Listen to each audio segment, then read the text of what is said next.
जय हिंद दोस्तों, मैं हूं आपका दोस्त केबी और वर्ल्ड ज्योग्राफी के एक नए वीडियो में आप सभी का स्वागत है। तो आज के इस वीडियो में हम विश्व के प्रमुख पर्वतों के बारे में बात करेंगे। तो शुरुआत में हम लोग जानेंगे कि पर्वत क्या होते हैं, फिर हम जानेंगे पर्वत के प्रकार कौन कौन से हैं, फिर हम वर्ल्ड मैप के ऊपर विश्व के प्रमुख पर्वतों की लोकेशन देखेंगे और वीडियो के लास्ट में इस टॉपिक से आपकी परीक्षाओं में जो प्रश्न पूछे गए हैं उन सभी प्रश्नों को भी हम डिस्कस करेंगे। तो यह वीडियो आपके लिए काफ़ी ज़्यादा महत्वपूर्ण होगा, जैसा कि मैं हर बार कहता हूँ। तो वीडियो को पूरा ध्यान से ज़रूर देखिएगा और इस वीडियो की जो पोस्ट है वह आपको ऐप के ऊपर मिल जाएगी। ऐप की लिंक आपको नीचे डिस्क्रिप्शन में मिलेगी, वहाँ से आप ऐप को डाउनलोड कर सकते हैं। ऐप के ऊपर आपको इस वीडियो की क्विज़ भी मिल जाएगी, तो वीडियो देखने के बाद में आप क्विज़ भी वहाँ पर जा करके दे सकते हैं। तो चलिए अब इस वीडियो की शुरुआत करते हैं। तो सबसे पहले बात करेंगे हम पर्वत दैट मीन्स माउंटेन्स के बारे में। तो हमारे स्थल का वह हिस्सा जिसकी ऊंचाई 900 मीटर से ज़्यादा होती है उसे हम लोग माउंटेन के रूप में जानते हैं। यानी कि अगर ये आपका स्थल खंड है और ये हमारा समुद्र तल है तो समुद्र तल से इसकी ऊंचाई होनी चाहिए 900 मीटर, तो इसे हम लोग कहेंगे पर्वत। पर्वतों की एक खास बात यह होती है कि इसके ऊपर आपको शंक्वाकार शिखर मिलेगा, यानी कि कोनिकल पीक आपको मिलेगी और स्टीप स्लोप भी आपको देखने को मिलेगा, यानी कि तीक्ष्ण झुकाव भी पर्वतों के ऊपर होता है। तो इसी को हम लोग कहते हैं पर्वत। अब पर्वतों का निर्माण किस प्रकार से होता है, इसके आधार पर इसे हम 4 भागों में बांट सकते हैं। पहला हमारा होता है वलित पर्वत, जिसे हम लोग फोल्ड माउंटेन्स के नाम से जानते हैं। दूसरा हमारा होता है ब्लॉक पर्वत, जिसे हम लोग ब्लॉक माउंटेन्स के नाम से जानते हैं। फिर हमारा होता है अवशिष्ट पर्वत, जिसे हम रेजिडुअल माउंटेन्स के नाम से जानते हैं। और उसके बाद हमारा होता है ज्वालामुखी पर्वत, जिसे हम वोल्केनिक माउंटेन्स के नाम से जानते हैं। तो ये हमारे 4 टाइप हैं। तो आइए इन चारों के बारे में थोड़ा थोड़ा जान लेते हैं और दुनिया में इनके कौन कौन से उदाहरण हैं उनको भी जान लेते हैं। सबसे पहले हम बात करेंगे वलित पर्वत यानी कि फोल्ड माउंटेन्स की। तो फोल्ड माउंटेन्स की बात करते हैं तो जब हमारे 2 टेक्टोनिक प्लेट आपस में टकराते हैं यानी कि वो कन्वर्ज करते हैं तो उस स्थिति में वलित पर्वत का निर्माण होता है।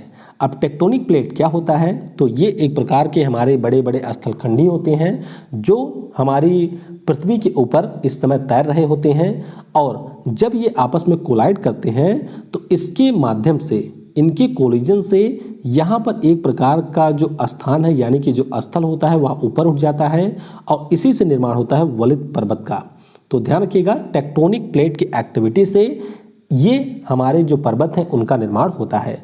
वर्तमान में जो हमारा हिमालय पर्वत है, जो हमारा रॉकी पर्वत है, ये सभी वलित पर्वत यानी कि फोल्ड माउंटेन्स के उदाहरण हैं। तो सिंपली आपको ये ध्यान रखना है कि जब 2 हमारे टेक्टोनिक प्लेट आपस में टकराते हैं तो उस टकराहट के कारण वलित पर्वत का निर्माण होता है।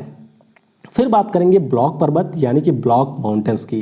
तो यहाँ पर आप देख सकते हैं जब जो हमारे पृथ्वी के अंदर अंतर्जनिक बल होते हैं उनके कारण जब जमीन का कोई हिस्सा नीचे धंस जाता है तो इसके आसपास के जो रीजन होते हैं वो उठ जाते हैं। तो ऐसे निर्माण होता है किसका, हमारे ब्लॉक माउंटेन्स का। यानी कि यहाँ पर जमीन का कोई हिस्सा या तो अंतर्जनित बलों के कारण नीचे धंस जाए या फिर जमीन का कोई हिस्सा अंतर्जनित बलों के कारण ऊपर उठ जाए। तो इस प्रकार से जो पर्वत हमारे निर्मित होते हैं उन्हें हम लोग ब्लॉक पर्वत के नाम से जानते हैं। वर्तमान में जो हमारे सतपुड़ा की पहाड़ियाँ हैं, उसके अलावा उत्तर अमेरिका में आपको सियरा नेवादा मिलेगा, ये सभी ब्लॉक पर्वत के ही उदाहरण हैं। तो सिंपली आपको ध्यान रखना है कि पृथ्वी के अंदर जो हमारी अंतर्जनिक क्रियाएं होती हैं उनके कारण जब पृथ्वी का कोई हिस्सा धंस जाएगा तो जाहिर सी बात है इसके आसपास का रीजन उठ जाएगा, तो ये हमारे हो जाते हैं पर्वत। या फिर कोई ज़मीन का हमारा हिस्सा ऊपर उठ जाए, इसके आसपास का हिस्सा नीचे चला जाता है, तो उस स्थिति में ये हमारा होगा ब्लॉक पर्वत। तो ये होते हैं ब्लॉक पर्वत। अब बात करेंगे अवशिष्ट पर्वत यानी कि रेजिडुअल माउंटेन्स की। तो रेजिडुअल माउंटेन्स के बारे में आपको ये ध्यान रखना है कि ये दुनिया के सबसे प्राचीनतम पर्वत होते हैं। यानी कि जो हमारे पर्वत होते हैं और धीरे धीरे उनका क्षरण होता रहता है वायु के कारण या फिर वर्षा के कारण या फिर किसी अन्य कारण से। तो इस प्रकार से जब अपरदन के कारण जिन पर्वतों का निर्माण होता है उन्हें हम लोग अवशिष्ट पर्वत के नाम से जानते हैं। और हमारे यहाँ पर जो अरावली पर्वत है, इसके अलावा नीलगिरी के पर्वत हैं, ये सभी अवशिष्ट पर्वत के उदाहरण हैं। और अरावली की बात करते हैं तो ये दुनिया के सबसे पुराने अवशिष्ट पर्वतों में से एक है। तो ये भी आपको ध्यान रखना है अरावली के बारे में। तो ये आप देख सकते हैं कि कुछ इस प्रकार से जो हमारे ग्लेशियर होते हैं या रिवर होती हैं या फिर हमारी वायु होती है, इन सभी से जो क्षरण होता रहता है उन्हीं से निर्माण होता है हमारे किसका, कौन सा माउंटेन था, अवशिष्ट पर्वत यानी कि रेसिडुअल माउंटेन्स। अगला है ज्वालामुखी पर्वत, बात हो रही है वोल्केनिक माउंटेन्स की। तो ये आप देख सकते हैं यहाँ पर नीचे हमारा होता है मैग्मा चैम्बर, यहाँ से मैग्मा धीरे धीरे बाहर आती है, बाहर आने के बाद में वो इस प्रकार से निकलती रहती है और धीरे धीरे करके ये जमती है। तो आप देख सकते हैं ये हमारे एक पर्वत का शेप ले रही है। तो ऐसे पर्वत जो हमारे ज्वालामुखी क्रियाओं के कारण निर्मित होते हैं उन्हें हम लोग वोल्केनिक माउंटेन्स के नाम से जानते हैं। तो यहाँ पर जापान का जो माउंट फूजी है, अफ्रीका में जो किलिमंजारो है, ये सभी ज्वालामुखी पर्वत के उदाहरण हैं। तो यहाँ पर मैंने आपको 4 प्रकार के पर्वतों के बारे में बता दिया है। आई होप आपको ये समझ में आए होंगे। फिर भी अगर आपको कोई डाउट होता है तो आप नीचे कमेंट सेक्शन में मुझसे अपना वह डाउट पूछ सकते हैं। चलिए अब हम लोग चलते हैं एशिया महाद्वीप में और वहाँ के पर्वतों के बारे में जानते हैं। सबसे पहले हम बात करेंगे कुनलुन माउंटेन्स रेंज की। तो कुनलुन की बात करते हैं तो ये एशिया महाद्वीप के चीन में फैला हुआ एक पर्वत श्रृंखला है जिसका विस्तार है 3000 किलोमीटर तक। कुनलुन के बारे में बात करें तो इसके बारे में आपको ये ध्यान रखना है कि 3000 किलोमीटर तक ये फैला हुआ है और ल्यूसी शान इसकी सर्वोच्च चोटी है जिसकी ऊंचाई है 7167 मीटर, यानी कि 7167 मीटर इसकी ऊंचाई है। तो ये हमने बात की कुनलुन माउंटेन्स की। उसके बाद में है पामीर नाट।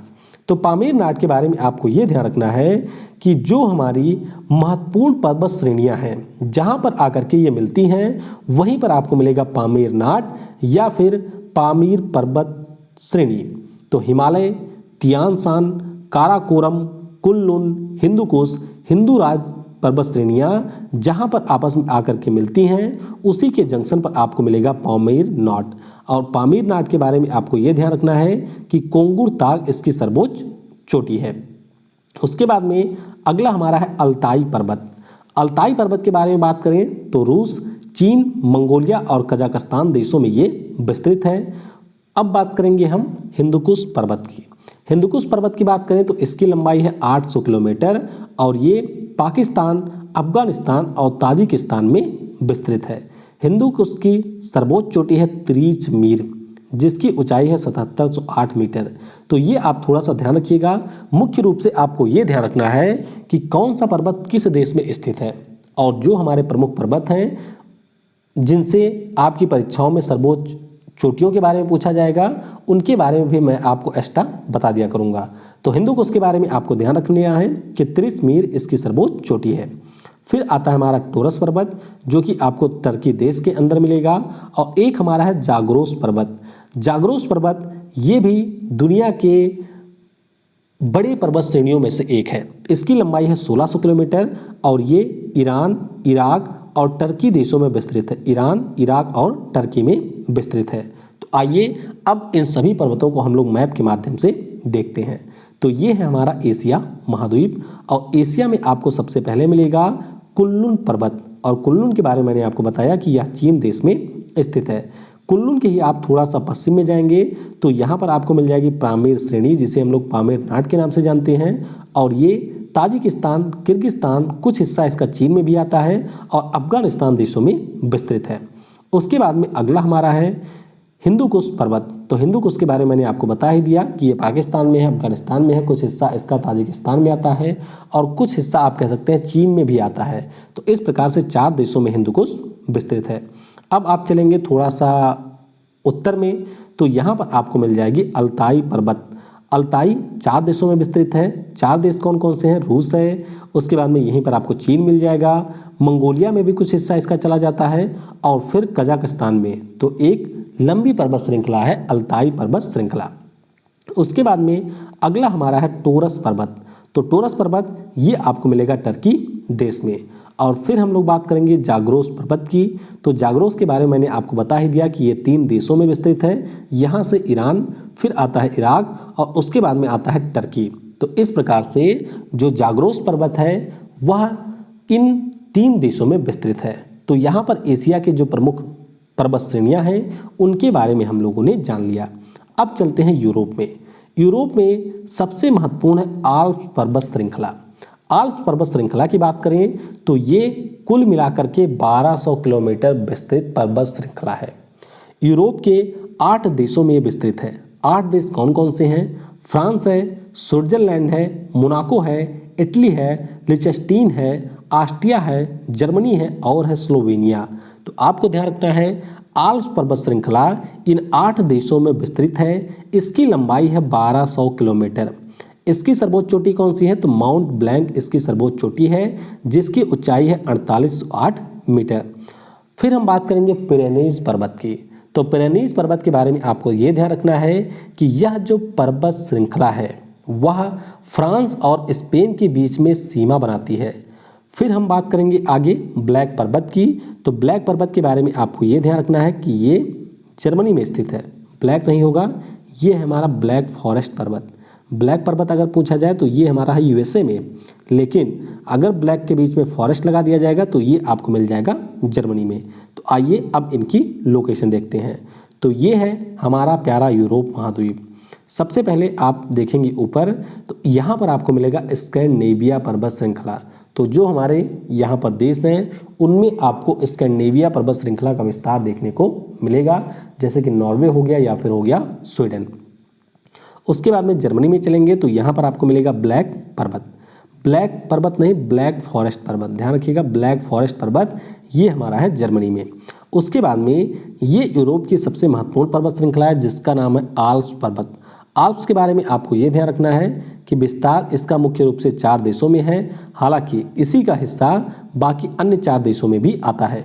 और सर्वोच्च चोटी आपसे पूछी जाएगी तो सर्वोच्च चोटी इसकी है माउंट ब्लैंक। उसके बाद में अगला हमारा है पिरेनीज पर्वत। तो पिरेनीज पर्वत के बारे में मैंने आपको बता ही दिया कि यह स्पेन और फ्रांस के बीच में सीमा बनाती है। और फिर आपको एक पर्वत श्रृंखला यहाँ पर मिलेगी जिसका नाम है कॉकेसस पर्वत श्रृंखला। तो कॉकेसस पर्वत श्रृंखला जो है इसका विस्तार 3 देशों में है। कौन कौन से? रूस हमारा है, जॉर्जिया है और हमारा है अजरबैजान। तो इन कुल 3 देशों में विस्तृत है कॉकेसस पर्वत, ये आपको याद रखना है। अब चलेंगे हम उत्तर अमेरिका में। उत्तर अमेरिका की बात करें तो यहाँ पर आपको मुख्य रूप से रॉकी पर्वत या रॉकीज माउंटेन रेंज के बारे में याद रखना है। तो पश्चिम उत्तर अमेरिका में ये स्थित है, यानी कि जो हमारा उत्तर अमेरिका महाद्वीप है उसके पश्चिमी हिस्से में तट के पास यह स्थित है और ये दुनिया की दूसरी सबसे लंबी पर्वत श्रृंखला है। लंबाई इसकी है 3000 किलोमीटर और इसका विस्तार कनाडा के ब्रिटिश कोलंबिया, बीच में आपका मिलेगा यूएसए और उसके बाद में है मैक्सिको। तो इन 3 देशों में ये विस्तृत है और इसकी सर्वोच्च चोटी है माउंट एल्बर्ट। तो आपको ध्यान रखना है कि माउंट एल्बर्ट जो है वह रॉकी पर्वत की सर्वोच्च चोटी है और ये दुनिया का दूसरा सबसे लंबा पर्वत श्रृंखला है। अब आइए उत्तर अमेरिका के जो पर्वत हैं उनको जान लेते हैं। तो सबसे पहले मैंने आपको बता ही दिया रॉकी, ये 3000 किलोमीटर लंबा है। कनाडा, यूएसए और मैक्सिको में ये विस्तृत है, 4800 नहीं है, 3000 किलोमीटर है। इसके अलावा इसकी जो सर्वोच्च चोटी है वह आपको अमेरिका में मिलेगी जो कि है माउंट एल्बर्ट। तो सर्वोच्च चोटी आपको जरूर याद रखनी है। अब आइए कुछ अन्य छोटे छोटी पर्वत श्रृंखलाएं हैं उत्तर अमेरिका महाद्वीप में, उनके बारे में भी जान लेते हैं। तो यहाँ पर आपको मिलेगा मैकेंजी पर्वत और मैकेंजी पर्वत ये स्थित है कनाडा में। उसके बाद में नीचे आप आएंगे तो यूएसए में तट के पास में है कोस्ट पर्वत। फिर आप यहाँ पर थोड़ा सा और नीचे आएंगे तो यहीं पर आपको मिलेगा कास्केड पर्वत। उसके बाद में थोड़ा सा और नीचे आएंगे तो यहीं पर आपको मिलेगा सियरा नेवादा पर्वत श्रृंखला। तो ये हमारी पर्वत श्रृंखलाएं हो गई। यहीं पर बीच में आपको एक और मिलेगा जिसे हम लोग व्हाइट माउंटेन के नाम से जानते हैं। और यहाँ पर आपको ध्यान रखना है एक अलास्का पर्वत श्रृंखला भी मिलती है जिसे हम लोग अलास्का रेंज के नाम से जानते हैं। अब ये जो पर्वत श्रृंखला है वह आपके लिए महत्वपूर्ण है जिसका नाम है अपलेचियन पर्वत श्रृंखला और ये आपको यूएसए के पूर्वी हिस्से में मिलेगी, यानी कि पूर्वी तट के पास में ये आपको मिलेगी। और इस पर्वत श्रृंखला का निर्माण कैलेडोनियन युग के दौरान हुआ था। तो ये जो सभी पर्वत श्रृंखलाएं हैं उनमें से सबसे प्राचीनतम है। तो ध्यान रखिएगा, अपलेचियन, अगर कभी भी प्रश्न में पूछा जाए कि सबसे पुरानी पर्वत श्रृंखला कौन सी है और उसमें आपको एक ऑप्शन मिले अपलेचियन, तो यही आपका सही उत्तर होगा। तो ये हमने बात कर ली उत्तर अमेरिका की। अब हम चलेंगे दक्षिण अमेरिका में। तो दक्षिण अमेरिका में मुख्य रूप से आपको एंडीज के बारे में याद रखना है। तो पश्चिमी दक्षिणी अमेरिका महाद्वीप में ये स्थित है, यानी कि दक्षिण अमेरिका के पश्चिमी तट के पास में ये स्थित है और वर्तमान में दुनिया की सबसे लंबी पर्वत श्रृंखला है। वर्तमान के भविष्य में भी यही दुनिया की सबसे लंबी पर्वत श्रृंखला होगी। इसके बारे में बात करें तो कुल लंबाई इसकी 7000 किलोमीटर है। इसका विस्तार दक्षिण अमेरिका के 7 देशों में है। ऊपर यानी कि उत्तर में वेनेजुएला से शुरू होती है, फिर Colombia, Ecuador, Peru, Bolivia, Chile और अर्जेंटीना देश तक इसका विस्तार है। और इसकी सर्वोच्च चोटी का नाम है एकांका गुहा। और आपके लिए यहाँ पर एक प्रश्न है कि एकांका गुहा जो इसकी सर्वोच्च चोटी है वह किस देश में स्थित है? तो नीचे कमेंट में अपना जवाब जरूर लिखिएगा। तो दक्षिण अमेरिका की आइए अब मैप में इसे हम देख लेते हैं। तो ये आप देख सकते हैं वेनेजुएला से लेकर के अर्जेंटीना और चिली तक इसका विस्तार है। मैंने जैसा कि आपको बता ही दिया एंडीज के बारे में कि सबसे लंबी पर्वत श्रृंखला है, लंबाई इसकी है 7000 किलोमीटर और ये सारे देश हैं जहाँ पर इसका विस्तार है। और एक पर्वत श्रृंखला के बारे में आपको थोड़ा सा और ध्यान रखना है जिसका नाम है सियरा ए मोंटिक्वेरा और ये आपको मिल जाएगा ब्राज़ील में, यानी कि पूर्वी तट के पास में स्थित है।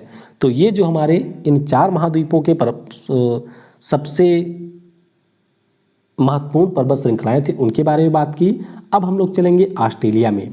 तो ऑस्ट्रेलिया में आपको एक का नाम याद रखना है जिसका नाम है ग्रेट डिवाइडिंग रेंज। क्या नाम है?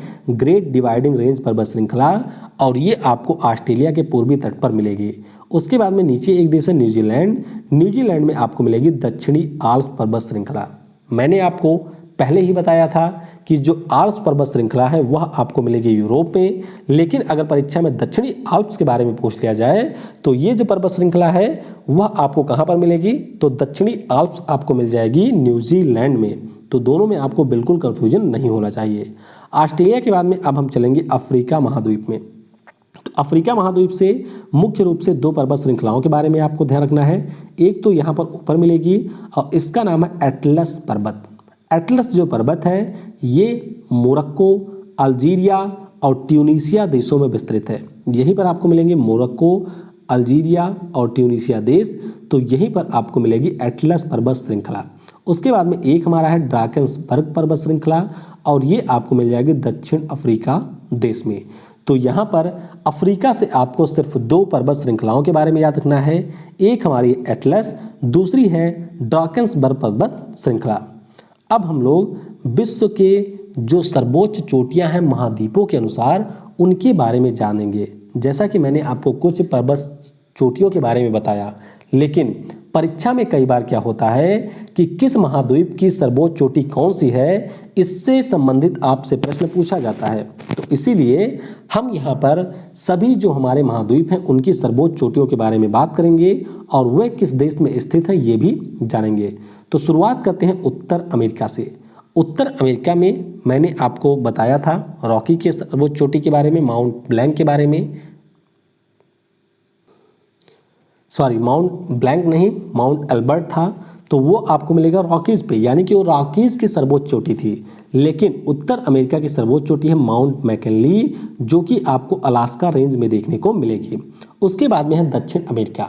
तो दक्षिण अमेरिका में जो आपको एंडीज के ऊपर सर्वोच्च शिखर मिलेगा वही आपके दक्षिण अमेरिका की सर्वोच्च पर्वत चोटी है जिसका नाम है माउंट एकांका गुहा और ये आपको मिलेगा एंडीज पर। उसके बाद में बात करेंगे यूरोप की। तो यूरोप में मैंने आपको माउंट ब्लैंक के बारे में बताया था जो कि आल्प्स की सर्वोच्च चोटी है, लेकिन यूरोप की जो सर्वोच्च चोटी है वह आपको मिलेगी माउंट एल्ब्रस पर, जो कि हमारे कॉकेसस पर्वत श्रृंखला का हिस्सा है। अफ्रीका की बात करें तो यहाँ पर आपको मिलेगा किलिमंजारो, जो कि तंजानिया देश में स्थित है।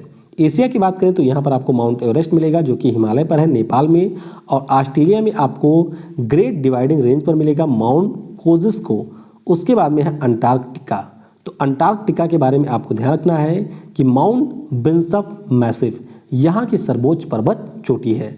तो ये आपको ध्यान रखना है। उत्तर अमेरिका में माउंट मैकिनली, दक्षिण अमेरिका में माउंट एकांकागुआ, यूरोप में माउंट एल्ब्रस, अफ्रीका में किलिमंजारो, एशिया में माउंट एवरेस्ट, ऑस्ट्रेलिया में माउंट कोजिस्को और अंटार्कटिका में हम माउंट विंसप मैसिव।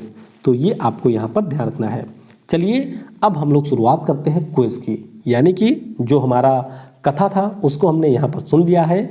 अब समय होता है प्रसादों का। तो चलिए प्रसाद हाथ जोड़ करके आप लेना शुरू करिए। विश्व की सबसे ऊंची चोटियाँ किस प्रकार के पर्वतों में पाई जाती हैं? तो आपको ध्यान रखना है कि जो हमारे सबसे नवीनतम पर्वत श्रेणियाँ होती हैं, और नवीनतम में कौन हमारी होती हैं? जो हमारे वलित पर्वत होते हैं, यानी कि जो हमारे मोड़दार पर्वत होते हैं उनके ऊपर ही सर्वोच्च पर्वत चोटियाँ आपको मिलेंगी। जैसे कि आप उदाहरण ले सकते हैं हिमालय का। हिमालय हमारे काफ़ी नवीनतम पर्वत श्रृंखला है और इसी के ऊपर आपको मिलेगा एवरेस्ट पर्वत शिखर। तो इस प्रश्न का ऑप्शन बी करेक्ट होगा। निम्नलिखित पर्वतों में से कौन सा जर्मनी में अवस्थित है? तो जर्मनी में मैंने आपको बताया ही कि ब्लैक फॉरेस्ट पर्वत स्थित है। तो इस प्रश्न का ऑप्शन ए करेक्ट होगा। निम्नलिखित में से कौन राइन नदी के किनारे अवस्थित है? तो राइन नदी, याद करिए हम लोगों ने नदियों वाले में डिस्कस किया था कि स्विट्जरलैंड के पास जो हमारी आल्प्स पर्वत श्रृंखला है वहीं से ये निकलती है और फिर एंटर करती है जर्मनी में। तो जर्मनी में ये एंटर करती है, उसके बाद में आगे बढ़ती है और नीदरलैंड होते हुए उत्तर सागर में अपना जल गिराती है। तो यहाँ पर राइन के किनारे आपको मिलेगा ब्लैक फॉरेस्ट जर्मनी में। तो इस प्रश्न का ऑप्शन डी करेक्ट होगा। अगला प्रश्न है, निम्नलिखित में से किसे पर्वतों का सागर कहा जाता है? तो पर्वतों का सागर कहा जाता है ब्रिटिश कोलंबिया को, जो कि कनाडा में है। तो छोटे छोटे पर्वत यहाँ पर आपको मिलेंगे और एक बुक है जिसका नाम है द सी ऑफ माउंटेन्स, उसी के आधार पर ब्रिटिश कोलंबिया को पर्वतों का सागर कहा जाता है। ब्लैक पर्वत यानी कि जो हमारे ग्रेट अपलेशियन पर्वत का हिस्सा है, याद आया आपको, उत्तर अमेरिका के पूर्वी हिस्से में था ग्रेट अपलेशियन पर्वत, तो उसी का पार्ट है ब्लैक पर्वत। तो ये किस देश में है? तो ये है यूएसए में। तो इस प्रश्न का ऑप्शन बी करेक्ट होगा। ध्यान रखिएगा, ब्लैक फॉरेस्ट जर्मनी में और ब्लैक पर्वत है यूएसए में। एंडीज पर्वत श्रेणी निम्नलिखित में से किस महाद्वीप में है? तो एंडीज मैंने आपको बता ही दिया, ये है दक्षिण अमेरिका में और ये दुनिया की सबसे लंबी पर्वत श्रृंखला है। अगला प्रश्न है, जो पर्वत श्रेणी अन्य से भिन्न है वह कौन सी है? तो जैसा कि मैंने आपको बताया था अपलेशियन के बारे में, अपलेशियन की बात करते हैं तो इसका निर्माण हुआ था डेलियन युग में, लेकिन जो हमारा आल्प्स है, एंडीज है या फिर हिमालय है, इनका निर्माण हुआ था अल्पाइन या टर्सरी एज में। तो इसीलिए आपको ध्यान रखना है कि अपलेशियन इन तीनों से भिन्न है। तो इस प्रश्न का ऑप्शन सी करेक्ट होगा। हालांकि पर्वतों का निर्माण किस प्रकार के एज में हुआ था उसको हम लोग कभी जब डिटेल में वीडियो बनाएंगे तो वहां पर हम डिस्कस करेंगे, जिससे आप इसको और बेहतर तरीके से समझ पाएंगे। विश्व की सर्वाधिक लंबी पर्वत श्रृंखला है, तो विश्व की सबसे लंबी पर्वत श्रृंखला है एंडीज। तो इस प्रश्न का ऑप्शन बी करेक्ट होगा। अगला प्रश्न है, ड्राकन्सबर्ग पर्वत किस देश में स्थित है? तो ड्राकन्सबर्ग मैंने आपको बताया था दक्षिण अफ्रीका में है, अफ्रीका महाद्वीप में। तो इस प्रश्न का ऑप्शन सी करेक्ट होगा। अगला प्रश्न है, आल्प्स पर्वत श्रेणी निम्न में से किस देश का हिस्सा नहीं है? तो ये आप आंख मूंद करके भी लगा सकते हैं, क्योंकि जो इंग्लैंड है वह हमारे मेन यूरोप से बाहर ही है, छोटा सा द्वीपीय देश है। तो इसलिए यहाँ पर ऑप्शन डी करेक्ट होगा। अगला प्रश्न है, इनमें से किस महाद्वीप में एटलस पर्वत आपको मिलेगा? तो एटलस पर्वत जो कि अफ्रीका महाद्वीप के पश्चिमी तट पर था, याद करिए मोरक्को, अल्जीरिया, ट्यूनीशिया में था। तो ये हमारा हो गया अफ्रीका महाद्वीप। तो इस प्रश्न का ऑप्शन बी करेक्ट होगा। दक्षिण आल्प्स पर्वतमालाएं स्थित हैं, तो आल्प्स आपका मिलेगा यूरोप में और जो हमारा दक्षिण आल्प्स है ये आपको मिलेगा न्यूजीलैंड में। तो इस प्रश्न का ऑप्शन डी करेक्ट होगा। अगला प्रश्न है, माउंट टिटलिस किस देश में अवस्थित है? तो माउंट टिटलिस की बात करते हैं तो ये अवस्थित है स्विट्जरलैंड में। ध्यान रखिएगा, माउंट टिटलिस आपको मिलेगा स्विट्जरलैंड में। निम्नलिखित पर्वतों में से कौन सा इटली में अवस्थित है? तो AP9 जो पर्वत श्रृंखला है ये आपको मिलेगी AP9 इटली में। तो इस प्रश्न का ऑप्शन ए करेक्ट होगा। तो एक छोटी सी पर्वत श्रृंखला है। ब्लैक फॉरेस्ट पर्वत किस देश में है? तो ब्लैक फॉरेस्ट आपको मिलेगा जर्मनी में। तो इस प्रश्न का ऑप्शन बी करेक्ट होगा। स्पेन व फ्रांस के मध्य में कौन सा पर्वत सीमा बनाता है? तो ध्यान रखिएगा, स्पेन और फ्रांस के मध्य में सीमा बनाता है पिरेनीज पर्वत। तो इस प्रश्न का ऑप्शन बी करेक्ट होगा। अगला प्रश्न है, व्हाइट पर्वत किस देश में पाया जाता है? तो अगर आपसे परीक्षा में व्हाइट पर्वत के बारे में पूछा जाए या फिर ब्लैक पर्वत के बारे में पूछा जाए तो दोनों ही आपको मिलेंगे संयुक्त राज्य अमेरिका में। तो इस प्रश्न का ऑप्शन डी करेक्ट होगा। अगला प्रश्न है, हिमालय का जो विस्तार है अराकानयोमा जिस देश में स्थित है वह है। तो हिमालय ऐसे आप देखेंगे जम्मू कश्मीर से शुरू हुआ है, फिर आते आते नेपाल बीच में आता है, भूटान आता है, अरुणाचल प्रदेश, उसके बाद में ये ऐसे मुड़ जाता है। तो ये जो मुड़ा हुआ हिस्सा है म्यांमार में, उसी को हम लोग कहते हैं अराकानयोमा। तो ये आपका स्थित है म्यांमार में। तो इस प्रश्न का ऑप्शन डी करेक्ट होगा। अगला प्रश्न है, इनमें से यूरोप की एक पर्वत श्रृंखला है। तो यूरोप की एक पर्वत श्रृंखला है, उसका नाम है आल्प्स। तो इस प्रश्न का ऑप्शन ए करेक्ट होगा। ध्यान रखिएगा, हिमालय आपको एशिया में मिलेगा, एंडीज आपको दक्षिण अमेरिका में, रॉकी आपको मिलेगा नॉर्थ अमेरिका में। तो यहाँ पर आल्प्स है यूरोप महाद्वीप में। आखिरी प्रश्न है, इनमें से कौन सा एक ज्वालामुखी पर्वत है? तो ज्वालामुखी पर्वत के बारे में मैंने आपको बताया था कि अफ्रीका का चाहे किलिमंजारो हो या फिर जापान का हो माउंट फूजी, ये हमारे वोल्केनिक माउंटेन्स के एग्जाम्पल हैं। तो इस प्रश्न का ऑप्शन सी करेक्ट होगा। तो यहाँ पर हमने आपकी परीक्षाओं के दृष्टिकोण से विश्व के जो पर्वत श्रृंखलाएं हैं उनसे संबंधित सभी तथ्यों को, सभी प्रश्नों को डिस्कस कर लिया है। और इस वीडियो को आप देखने के बाद में कंफर्टेबल फील करेंगे अपने किसी भी परीक्षा में जाते समय। तो वीडियो को समय आपने दिया उसके लिए आप सभी को बहुत बहुत धन्यवाद। Thanks for watching. जय हिंद, जय भारत, और सबसे जरूरी, पढ़ेगा भारत तो बढ़ेगा भारत।